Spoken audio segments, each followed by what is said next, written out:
నమస్కారం అండి. డాక్టర్ మోవా శ్రీనివాస్ మాట్లాడుతున్నాను. ఆర్టిఫిషియల్ ఇంటెలిజెన్స్ అనేటటువంటి మాట ఇప్పుడు చాలా కామన్గా వినిపిస్తోంది. మన ఇన్ఫ్యాక్ట్ ఒక 3-4 రోజుల క్రితం సాక్షాత్ ప్రధానమంత్రి మోడీ గారే ఒక స్పీచ్లో ఏం చెప్పారంటే, డీప్ ఫేక్ వీడియోస్ చేయడం అనేది ఎంత కామన్ అయిపోయిందంటే మోడీ గారే దాని బారిన పడ్డారని. సో ఆయన ఒక గుజరాతీ ఇది జరిగింది యాక్చువల్లీ దసరా టైంలో. ఆయన ఒక గుజరాతీ పాట రాయిగా ఆయన చిన్నప్పుడు ఆ పాటని ఆయన డ్యాన్స్ చేసినట్టుగా ఆయన మీదే వీడియో చిత్రీకరించి పెట్టారు. అది చాలా పాపులర్ అయింది. కానీ అది నేను చేసింది కాదు, డీప్ ఫేక్ ఇలాగ వస్తున్నాయి అని చెప్పడం ఆయన చెప్పారు. సో దాంతో ఆర్టిఫిషియల్ ఇంటెలిజెన్స్ తోటి మనకున్నటువంటి ఉపయోగాలు ఏమిటి, దానివల్ల మన చెడు దుష్పరిణామాలు ఏమిటి, ఇలాంటి దాని మీద చాలా డిస్కషన్ జరుగుతోంది. ఇప్పుడు ఇదే విధంగా మరి డాక్టర్లు ఆర్టిఫిషియల్ ఇంటెలిజెన్స్ని ఎలా వాడుకోవచ్చు, మెడికల్ ఫీల్డ్లో ఆర్టిఫిషియల్ ఇంటెలిజెన్స్ యొక్క రోల్ ఏమిటి, దీని రోల్ ప్రస్తుతం ఏమిటి, ఫ్యూచర్ ఎలా ఉండబోతోంది, ఈ అంశాలను మనం పైన టూకీగా మనం డిస్కస్ చేద్దాం, మిమ్మల్ని బోర్ కొట్టకుండా బేసిక్లీ. సో ఆర్టిఫిషియల్ ఇంటెలిజెన్స్ అంటే వాట్సాప్ కాదు, యూట్యూబ్ కాదు, గూగుల్ కాదు. ఆర్టిఫిషియల్ ఇది అంతా ఇంటెలిజెన్స్ కాదు. సో అదేంటి, మనకి ఇచ్చేటటువంటి సమాచారాన్ని మనకి అందించేది. ఏది వాట్సాప్ కానివ్వండి, ఇట్లా ఇన్ఫ్యాక్ట్ యూట్యూబ్ కానివ్వండి, రకరకాల సమాచారాన్ని మనకి అందిస్తుంది బేసికల్, దాన్ని అనలైజ్ చేయదు. గూగుల్ కూడా అంతే. మీకు ఈ కావాల్సింది ఏంటి అని కొడితే రకరకాల ఏరియాస్ సమాచారం తీసుకుని మీకు అందిస్తుందంటే. ఇప్పుడు ఆర్టిఫిషియల్ ఇంటెలిజెన్స్ అంటే చాట్ జీపీటీ అనేది కొత్తది వచ్చింది. అదేమిటి, అది అనలైజ్ చేస్తుంది. ఇప్పుడు మీరు ఒక అంశం మీద ఒక ఒపీనియన్ ఇవ్వాలనుకున్నారు, దానికి ఏమిటి, డేటాని అనలైజ్ చేసే కెపాసిటీ ఉండాలి. ఫర్ ఎగ్జాంపుల్ ఇప్పుడు ఒక 8వ క్లాస్ పిల్ల ఉన్నదనుకోండి, ఆ అమ్మాయికి ఒక వస్తువు మీద వ్యాసం రాయమని ఇచ్చారనుకోండి. సో 8వ క్లాసు పిల్లకి ఆ అమ్మాయి తెలివితేటలతోటి ఒక వ్యాసం రాసి పెట్టు అంటే అంతే లెవెల్లో, అంతే ఇంటెలిజెన్స్ లెవెల్లో ఒక వ్యాసం రాసి పెట్టగలదు. అదే ఒక పిహెచ్డి స్టూడెంటు ఫలానా అంశం మీద నాకు అనలైజ్ చేసి పెట్టు. సో ఫర్ ఎగ్జాంపుల్, ఈ ఎలక్షన్లో ఈ పార్టీ ఓడిపోయింది, దానికి కారణాలు ఏమిటో నాకు చెప్పు అంటే ఉన్న డేటాని అంతా, అది ఆన్లైన్ ఉన్న డేటాని అనలైజ్ చేసి మీకు 1, 2, 3 చెప్తుంది. చిన్నపిల్లల్లో నేను ఒకసారి ఎక్కడో ఒక టాక్ ఇవ్వాల్సి వచ్చింది. చిన్నపిల్లల్లో ఈ ఆన్లైన్ ఇంటర్నెట్ అంటే గేమ్స్ కానివ్వండి, ఇంటర్నెట్ ఎడిక్షన్ ఎలా పోగొట్టాలి అని చెప్పేసి ఒక చోట నేను టాక్ ఇవ్వాల్సి వచ్చింది.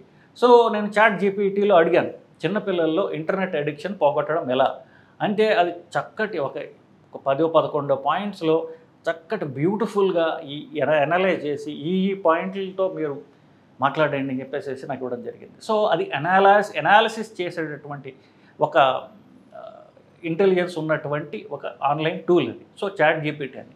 సో ఇప్పుడే ఇలా ఉంది కదా, మీరు ఏ లెవెల్లో కావాలంటే ఆ లెవెల్లో, అంటే నాకు బొమ్మలతో ఈ రాసిపెట్టు, ఇట్లా మీరు ఏమి అడిగినా అంటే రీసెర్చ్ లెవెల్లో మీకు ఈ డేటాని మీరు అనలైజ్ చేసి పేపర్ రాసిపెట్టు అంటే రాసి పెట్టగలరు. సో రీసెర్చ్ అంతా మారిపోతోంది బేసిక్లీ.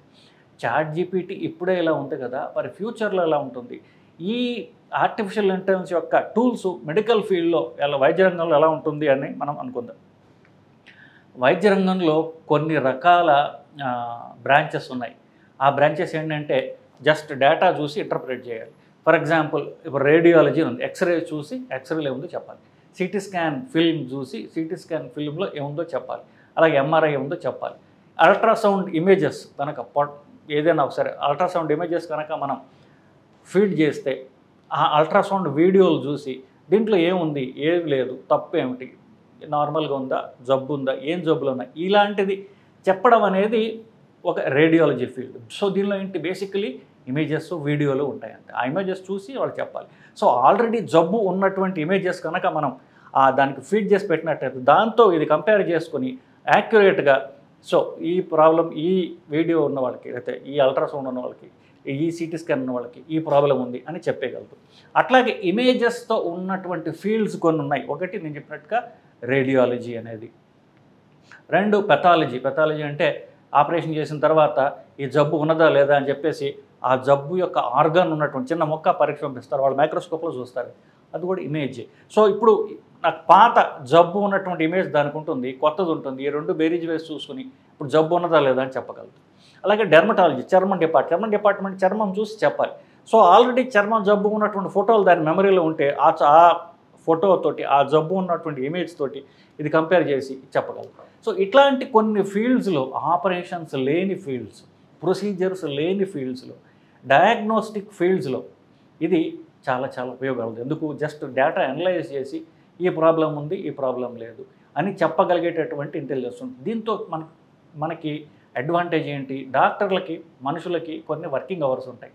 నేను 10 గంటలు 12 గంటలు పనిచేస్తాను, నేను ఇమేజెస్ చూడగలను, నాకు ఓపిక లేదు, మా ఇంట్లో మా పిల్లలు ఏడుస్తున్నారు, నా పిల్లలు స్కూల్లో దింపాలి, ఇవేమీ ఉండవు. ఆర్టిఫిషియల్ ఇంటెలిజెన్స్ అయితే కొన్ని వేల ఇమేజెస్, డాక్టర్ అనే ఇమేజెస్ చూడలేడు మనిషి. సో ఇంతకంటే ఎక్కువ పని ఎక్కువ సేపు చేయగలిగేటటువంటి మిషన్ కాబట్టి సో మనకి ఖర్చు తగ్గుతుంది. ఫస్ట్ ఎక్కువ పని తక్కువ ఖర్చుతో చేయొచ్చు. సో ఈ డాక్టర్లకు గారాలు చేయాల్సినటువంటి మేనేజ్మెంట్, హాస్పిటల్ మేనేజ్మెంట్కి డాక్టర్ల జీతాలు ఇచ్చి వాళ్ళ కండిషన్స్కి మనం ఒప్పుకునే ఎట్లాంటి అవసరం ఉండదు. సో ఎక్కువ పని చేయొచ్చు, మోర్ ఎఫిషియెంట్గా చేయొచ్చు. ఒక డాక్టర్కి వాళ్ళ డయాగ్నోస్టిక్ క్యాపబిలిటీ, వాళ్ళ తెలివితేటల్లో, వాళ్ళ పనితనంలో, వాళ్ళ ఎక్స్పీరియన్స్లో తేడాలు ఉండొచ్చు. సో ఒక డాక్టర్ ఇచ్చిన పరీక్ష ఫలితము అదే ఫలితం ఇంకొక డాక్టర్ ఇస్తే తేడాలు ఉంటాయి. కానీ ఈ ఆర్టిఫిషియల్ ఇంటెలిజెన్స్ అలా ఉండదు. ఎందుకంటే ది బెస్ట్ డాక్టర్ ఎలా అనలైజ్ చేయగలడు అనేది ఆల్రెడీ ప్రోగ్రామ్ చేసి ఉంటుంది కాబట్టి వాటికి అది తప్పు చేసే ఛాన్సు చాలా తక్కువ. సో మీరు ది బెస్ట్ వర్క్ ఎక్కువసేపు 24 అవర్స్ పనిచేసేటటువంటి, అంటే తొందరగా రిజల్ట్స్ వస్తాయి, యాక్యురేట్ రిజల్ట్స్ వస్తాయి. అలాంటి ఫీల్డ్స్లో ఈ ఆర్టిఫిషియల్ ఇంటెలిజెన్స్ అనేది బాగా పనికొస్తుంది. ఇకపోతే ఇది ఇంకా ఎలా పనికి రావచ్చు అంటే ఫ్యూచర్లో, సో ఇప్పుడు ఎవరికైనా షుగర్ ఉన్నది, సో షుగర్ అంటే డిసీజ్ ప్రిడిక్షన్, డిసీజ్ ప్రోగ్రెషన్. ఒకళ్ళ షుగర్ ఉంది, ఆ షుగర్ ఉన్నప్పుడు ఈ వాల్యూస్ ఉన్నాయి, నా కొలెస్ట్రాల్ ఇంత, ఇలా కొన్ని చెప్పారనుకోండి, మీరు జాగ్రత్తగా లేకపోతే మీకు 10 ఏళ్లలో మీకు ఈ ప్రాబ్లమ్స్ వచ్చే అవకాశం ఉంది, ఈ ఆర్గన్స్ ఏ డ్యామేజ్ ఉంది, మీ ఫ్యామిలీ హిస్టరీ, మీ జీన్స్, అదంటే అది బ్లడ్లో ఉన్నటువంటి జెనెటిక్స్తో కూడా అది బేరీజ్ వేసుకొని genetic counselling, genetic risk assessment చేసేటటువంటి క్యాపబిలిటీ అది ఉన్నటువంటి ఈ ఆల్రెడీ మనకి అలాంటి ప్రోగ్రామ్స్ ఉన్నాయి మనకి బేసికలీ. ఇకపోతే రీసెర్చ్లో చాలా బాగా పనికొస్తుంది. ఎందుకు? రీసెర్చ్లో ఏం చేయాలి, మనం చాలా డేటా తీసుకోవాలి, చాలా డేటా వెతుక్కున్న దాన్ని అనలైజ్ చేసి దాన్ని ఒక క్రోడీకరించి ఒక పేపర్ లాగా రాయాలి. ఆ పేపర్ బాగా రాయాలి, దానికి బొమ్మలు ఉండాలి, గ్రాఫ్లు ఉండాలి, సో అనాలిసిటిక్ స్టాటిస్టికల్ నాలెడ్జ్ కావాలి. ఇది మొత్తము క్షణాల్లో చేయగలిగేటువంటి కెపాసిటీ ఉన్నదే ఆర్టిఫిషియల్ ఇంటెలిజెన్స్. అందుకని ఇప్పుడు ఆర్టిఫిషియల్ ఇంటెలిజెన్స్ ద్వారా జనరేట్ చేసిన పేపర్ ఎలా ఉంటుంది, ఆర్టిఫిషియల్ ఇంటెలిజెన్స్ కాకుండా మనిషే రాసిన పేపర్ ఎలా ఉంటుంది తెలుసుకోవడం కష్టమైపోయి ఈ రోజుల్లో ఆన్లైన్ పేపర్ అంటే ఈ ఆర్టిఫిషియల్ ఇంటెలిజెన్స్ ద్వారా జనరేట్ చేసిన పేపర్ పట్టుకోవడానికి కొత్త ప్రోగ్రామ్ జనరేట్ చేస్తున్నారు ఇప్పుడు. సో ఈ రీసెర్చ్ వర్క్లో మాత్రం చాలా అద్భుతంగా ఇది పనిచేసే అవకాశం ఉన్నది. ఇకపోతే పేషెంట్ పరంగా ఎలా ఉపయోగపడుతుంది, పేషెంట్కి ఒక టూల్, ఒక చిన్న ఫోన్ లాంటిదో లేకపోతే ఫోన్లోనే ఒక ప్రోగ్రామ్ ఉందనుకోండి, ఆ ప్రోగ్రామ్ ఏం చేస్తుంది, పొద్దున్నే మీకు మందులు వేసుకోవడానికి మీకు గుర్తు చేయడం, తర్వాత మీరు ఎక్సర్సైజ్కి పోవాలంటే మీరు ఎక్సర్సైజ్కి వెళ్ళడం గుర్తు చేయడం, మీ యొక్క డాక్టర్ విజిట్స్కి మీ యొక్క ఇట్లాంటివన్నిటికీ మీకు ఒక పర్సనలైజ్డ్ అసిస్టెంట్ లాగా అది మీకు హెల్ప్ చేయొచ్చు. మీ హెల్త్ అసిస్టెంట్ లాగా, ఒక నర్స్ లాగా మీకున్న డేటా అంతా దానిలో ఫీడ్ చేయబడి ఉంటుంది. మీ ప్రాబ్లమ్స్, మీ మందులు, దానికి టైమింగ్స్, ఇట్లాంటివన్నీ పేషెంట్కి వాళ్ళకంటే హాస్పిటల్ విజిట్ల తర్వాత రిపోర్టుల్లో ఏముందో అదంతా స్టోర్ చేసుకోవడం. ఇప్పుడు కొంతమంది పెద్దవాళ్ళ దగ్గర పెద్ద పుస్తకాల డేటా ఉంటుంది. డేటా అంటే వాళ్ళు చేసుకున్నటువంటి మెడికల్ కండిషన్స్, వాళ్ళ పాత రిపోర్ట్సు, వాళ్ళ ఆపరేషన్ రికార్డ్సు, ఇవన్నీ చాలా పెద్ద పుస్తకాలు ఉంటాయి. అదంతా కూడా సింపుల్ ఒక ఫోన్లో మీరు క్యారీ చేయగలిగినటువంటి సౌలభ్యం దీంట్లో ఉంటుంది. సో అది మీరు క్యారీ చేయక్కల్లా, మీరు ఆన్లైన్లో మీకు పాస్వర్డ్ మీరు డాక్టర్కి ఇచ్చినట్లయితే ఆ డాక్టర్ ఇదంతా కూడా క్రోడీకరించి చూసుకోగలడు. సో ఇదంతా కూడా this is possible only through artificial intelligence. So ఇకపోతే ఇంకొక అంశం ఏమిటి, మెడికల్ స్టూడెంట్స్కి వాళ్ళ కావాల్సి ఇప్పుడు మెడికల్ ఎడ్యుకేషన్ ఎట్లా ఉందంటే పురాతనమైనటువంటి మెడికల్ ఎడ్యుకేషన్. స్టెథోస్కోప్ అని ఉంది. స్టెథోస్కోప్ మీకు తెలిసిందే. ఇప్పుడు ఇది మెడల్ లేకపోతే డాక్టరే కాదు చాలామందికి. ఇది ఇంకొక పేషెంట్ ఛాతీ మీద పెట్టి స్టెథోస్కోప్తో పరీక్ష చేయకపోతే డాక్టరు చాలామంది నన్ను అడుగుతారు, సార్ మీరు మమ్మల్ని పరీక్షలో ఒక్కసారి చూడండి సార్ అని అడుగుతూ ఉంటారు. ఇది గుండె పరీక్ష చేయడానికి కానివ్వండి, మెడిసిన్ ఫ్యాకల్టీలో ఇది వాడేది రెండు పద్ధతుల కోసం వాడతారు. దాంట్లో ఒకటి ఆల్రెడీ పోయింది. ఒకటేమిటి, బీపీ చూడడానికి. ఇప్పుడు ఎలక్ట్రానిక్ బీపీ మెషిన్లు వస్తే అది కూడా ఎవరు చూడట్లా. ఊపిరితిత్తుల పరీక్ష చేయడానికి మాత్రమే, అది కూడా కార్డియాలజిస్టులు ఊపిరితిత్తుల పరీక్ష చేయడానికి మాత్రమే వాడతారు. ఏ గుండె పరీక్షకి దీంతో మనకి అవసరం లేదు, ఆబ్సలీట్ అయిపోయింది. ఇప్పుడు గుండెలో సౌండ్స్ విని దాన్ని అనలైజ్ చేసాకంటే గుండెని స్కాన్ చేసేటటువంటి 2D ఈకో మిషన్ ఇంతకంటే చిన్న సైజులో వస్తుంది.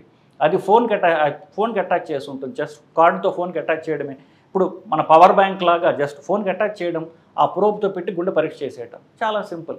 దానికి స్టెథోస్కోప్ ఎందుకు? మీకు స్టెథోస్కోప్ కంటే కూడా యాక్యురేట్, స్టెథోస్కోప్ అంటే చెవులు సరిగ్గా పనిచేయాలి, ఆ వినే సౌండ్స్ని వీళ్ళు ఇంటర్ప్రెట్ చేయగలిగి ఉండాలి, దానికి ఎక్స్పీరియన్స్ కావాలి. ఇది ఏమీ అవసరం లేదు.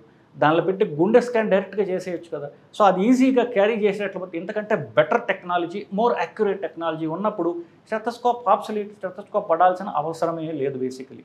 ఇట్లాగనే స్టూడెంట్స్కి ఇట్లా బెటర్ టెక్నాలజీ నాలెడ్జ్. ఇప్పుడు స్టూడెంట్స్ పుస్తకాల తరబడి వాళ్ళు బట్టి చదవాల్సిన అవసరం లేదు. వాళ్ళకి కావాల్సిన చిన్న ఫోన్లు ఇచ్చినట్లయితే ఈ సిమ్టమ్స్ ఉన్నాయి ఏంటంటే ఫోన్ చెప్పేస్తుంది. ఇప్పుడు ఎలాగైతే ఇంజనీరింగ్ స్టూడెంట్స్ క్యాల్కులేటర్స్ ఎలాగైతే అలౌ చేస్తున్నారు, మెడికల్ స్టూడెంట్స్కి వాళ్ళకి ఈ సిమ్టమ్స్ కానివ్వండి, లేకపోతే వాళ్ళకి కావాల్సిన మందులు ఏమిటి, 100 రకాల ట్యాబ్లెట్స్ ఉన్నప్పుడు ఈ పేషెంట్కి ఏమి ఇవ్వాలి అంటే తక్కువని ఈ ట్యాబ్లెట్స్ ఉన్నాయి ఈ కంపెనీలో అని చెప్పడానికి కానివ్వండి, వీటన్నిటికీ కూడా ఎక్కువ గుర్తు పెట్టుకోవాల్సినటువంటి అవసరం లేకుండా, బట్టి పట్టాల్సినటువంటి అవసరం లేకుండా, ఇప్పుడు ఎలాగైతే ఎక్కాలు బట్టి పట్టాల్సిన అవసరం పోయింది క్యాల్కులేటర్ వచ్చిన తర్వాత, వాచుల్లో క్యాల్కులేటర్ వచ్చేసిన తర్వాత మనకి ఎక్కాలు బట్టి పట్టాల్సిన అవసరమే లేదు కదా, అది ఆబ్సలీట్. సో ఈ ఆబ్సలీట్ మెథడ్స్ ఆఫ్ టీచింగ్లో కాకుండా కొత్తగా స్టూడెంట్స్కి ఇప్పుడు ఇదంతా దీని మీద టైం వేస్ట్ చేయకుండా వాళ్ళకి ఏం ట్రైన్ చేయాలి, మన హ్యాండ్ స్కిల్స్ ట్రైన్ చేయొచ్చు. అంటే వాళ్ళకి అంటే ఆపరేషన్ ఎట్లా చేసేటప్పుడు వాళ్ళకి ఎలా అనలైజ్ చేయాలి, ఆపరేషన్ ఎట్లా చేయాలి, సో ఇట్లాంటి వాటి మీద వాళ్ళకి ట్రైన్ చేయాలి తప్ప అంటే టైం వేస్ట్ చేయకుండా వాళ్ళకి బెటర్గా ఇట్లాంటివన్నీ మెషిన్లకు వదిలేసి మనం వాళ్ళని ఇంకెలాగా ట్రైన్ చేయొచ్చు అనేటటువంటి కొత్త మెథడ్స్లో మెడికల్ స్టూడెంట్స్ ట్రైనింగ్కి అది బాగా ఉపయోగపడుతుంది. సో ఇదంతా బాగానే ఉందండి. సో ఫైనల్గా ఫ్యూచరిస్టిక్గా ఆర్టిఫిషియల్ ఇంటెలిజెన్స్ ప్రస్తుతం నేను చెప్పినంతా ప్రస్తుతం ఇదంతా అవైలబుల్ కాకుండా ఫ్యూచర్లో ఎలా ఉండబోతోంది అన్నటువంటిది మనం ఒక అంచనా వేసి చూస్తే ఆర్టిఫిషియల్ ఇంటెలిజెన్స్ కానివ్వండి, ఫ్యూచర్ మెడికల్ హెల్ప్ కానివ్వండి ఎలా ఉంటుందంటే మోస్ట్లీ ఇంకొక 10 ఏళ్లలో హాస్పిటల్ అవసరం ఉండకపోవచ్చు. ఎందుకు, మీరు ఎక్కడున్నా సరే మీకు వర్చువల్గా ఇప్పుడు చూడండి లాస్ట్ ఎలక్షన్స్లో హోలోగ్రామ్స్ని క్రియేట్ చేశారు. అంటే ఆ లీడర్ ఎక్కడో ఉంటాడు, అతని ఒక లైట్ ద్వారా అతని ఇమేజ్ అక్కడ ప్రొజెక్ట్ చేయబడుతుంది మీకు. సో అతను అక్కడ ఉపన్యాసం ఇస్తే ఆ ఉపన్యాసం ఈ లైట్ ఇమేజ్ ఇక్కడ మీకు ఉపన్యాసం ఇస్తున్నట్టుగా మీకు కనిపిస్తూ ఉంటుంది. అట్లా ఆ డాక్టర్తో కన్సల్టేషన్ మీకు హోలోగ్రాఫిక్గా మీ ఇంట్లోనే మీకు జరిగిపోవచ్చు. హాస్పిటల్కి వెళ్ళాల్సినటువంటి అవసరం లేదు. బ్లడ్ కావాలా, హాస్పిటల్కి మనిషి వస్తాడు, బ్లడ్ తీసుకెళ్తాడు, పరీక్ష చేస్తాడు, మీకు రిపోర్ట్స్ మళ్ళీ ఇచ్చేస్తాడు. సో వీడియో ద్వారా కన్సల్టేషనే కాకుండా హాస్పిటల్ అవసరమే లేకుండా అన్లెస్ ఎమర్జెన్సీ ఉంటే తప్ప నాన్ ఎమర్జెన్సీ కాల్స్ అన్నిటికీ కూడా హాస్పిటల్కి వెళ్ళాల్సినటువంటి అవసరం లేకుండా ఇంట్లోనే చేసుకునేటట్టుగా టెక్నాలజీ డెవలప్ చేయొచ్చు. ప్లస్ ఇప్పుడు ఒక దేశంలో ఉన్న హెల్త్ కేర్ ఇంకో దేశంలో ఉండకపోవచ్చు. అలా కాకుండా ఎప్పుడైతే ఈ virtual reality online treatments available అయిపోయాయో ప్రపంచం అంతా ఒక విలేజ్ లాగా అయిపోయి you can get treatment from the best. ఇప్పుడు ఎలా ఉంది, ఈ జబ్బులో బెస్ట్ డాక్టర్ ఎవరు అన్నటువంటి స్పెషాలిటీ వచ్చేసింది ఆల్రెడీ. సో ప్రస్తుతం ఈ పలానా జబ్బులో ప్రపంచంలో బెస్ట్ ఎవరు ఆ డాక్టర్ తోటి మీరు ఆన్లైన్గా మీరు కన్సల్టేషన్ తీసుకోవచ్చు, ఆ సలహా ప్రకారం మందులు పడుకోవచ్చు. అదే ఇంకా ఆ డాక్టర్ చెక్కిర్లు వీళ్ళు ఉండొచ్చు. సో ఈ మొత్తం గ్లోబల్లో మొత్తం డాక్టర్లు పేషెంట్లు అందరూ కూడా ఒక సేమ్ కమ్యూనిటీ అయిపోయి ఈ ఎక్స్పర్టీజు ఒకే ప్రాంతానికి ఒక కన్ఫైన్ కాకుండా అందరికీ అవైలబుల్గా ఉండేటట్టుగా అయిపోయే అవకాశం ఉన్నది. సో ఇంత నాలెడ్జీ పేషెంట్లకు కూడా అవైలబులే కదా. సో మరి డాక్టర్ రోల్ ఏంటి? డాక్టరు